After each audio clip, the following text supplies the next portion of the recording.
Voter লিস্টে ভুতুড়ে নামের খবর আমরা কিছুদিন আগে দেখিয়েছিলাম। এবার ভোটার লিস্টে ভুতুড়ে নামের পর ভোটারের নাম বাতিল হয়ে গেল। ফের ভোটার তালিকা নিয়েই বিতর্ক। চম্পাহাটিতে ফের ভোটার তালিকা বিতর্ক। ভুতুড়ে ভোটারের পর বৈধ ভোটারের নাম বাদ। জানবো, আমাদের সঙ্গে রয়েছেন আমাদের প্রতিনিধি অর্পণ। সরাসরি চলে যাব অর্পণের কাছে। অর্পণ, আমরা এর আগে কিছুদিন আগে আমরা দেখিয়েছিলাম যে ভোটার লিস্টে ভুতুড়ের নাম, আর সেই ভুতুড়ে নামের পর এবার ভোটারের নাম বাতিল হয়ে গেল। কিভাবে, কি জানা যাচ্ছে? একদমই দেখো, স্কুটিনি করতে গিয়ে একের পর এক যে ভোটার তালিকা নিয়ে যে সংশয় সেগুলো কিন্তু আরো প্রকাশ পাচ্ছে। একদিকে যেমন মালদা, মুর্শিদাবাদ এবং দার্জিলিং এর ভোটাররা তারা এখানে নাম লিখিয়েছেন এবং এখানে নাম তাদের নথিভুক্ত হয়েছে, একের পর এক নাম বিভিন্ন বুথে তাদের নাম এন্ট্রি হয়েছে। তেমন যারা বুথে স্থায়ী বাসিন্দা, যারা দীর্ঘদিন ধরে ভোট দিয়ে আসছেন, 40 বছর, কেউ 50 বছর, বিশেষ করে বৃদ্ধা যারা রয়েছেন, তাদের নাম একের পর এক কেটে গেছে। এই যে নতুন তালিকা, সেই তালিকায় দেখা যাচ্ছে যে একাধিক ব্যক্তি যারা গতবারের লোকসভা নির্বাচনে যারা ভোট দিয়েছেন তাদের নাম নেই। অনেকের পঞ্চায়েতে যা ভোট দিতে গিয়ে তারা জানেন যে তার নাম কেটে গেছে।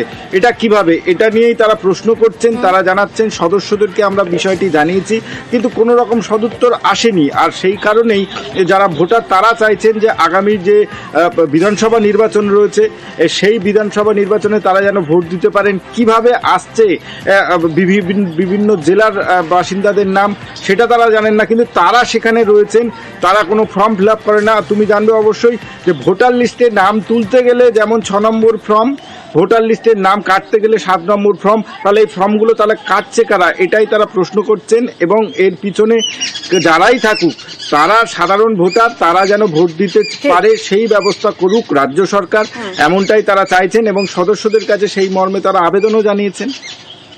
বেশ, ধন্যবাদ অর্পণ। 2 বছর কার্ডের নাম নেই, বাচ্চারা দিয়ে যায় কার্ডের লিস্টগুলো। ভোট দিতে গেছিলেন? ভোট নেই, কার্ডের নাম ওঠেনিটা কি দেবো, দিয়ে গিয়েছিলাম, ফিরে চলে এসেছি। নাম ওঠেনি বলে আগে ভোট দিতাম, যখন থেকে 2 বছর ধরে আর কার্ডের নাম নেই। হ্যাঁ, যারা কাগজ দিতে তাদের বলেছিলাম যে ভোটের নাম ওঠেনি, কিছু করেওনি না। বিএলওর যারা আসে ওই নাম সংশোধনের জন্য, তাদেরকে কিছু বলেননি? তারা বললো ঠিক আছে, আমরা ঠিক করে নেবো, এই কথা বলে গেছিল।